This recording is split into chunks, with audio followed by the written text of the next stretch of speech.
গাং পার হইলে মাঝি কুন্দুলা ভাই, ছাত্ররা আপনাদের নেতা কর্মীরা গত 17 বছর ধান খেতে ঘুমাইতে হয়েছে,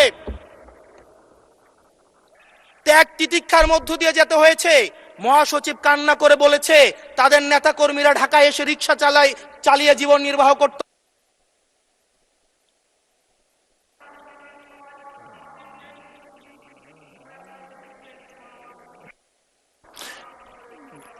এক মিনিট বলেন।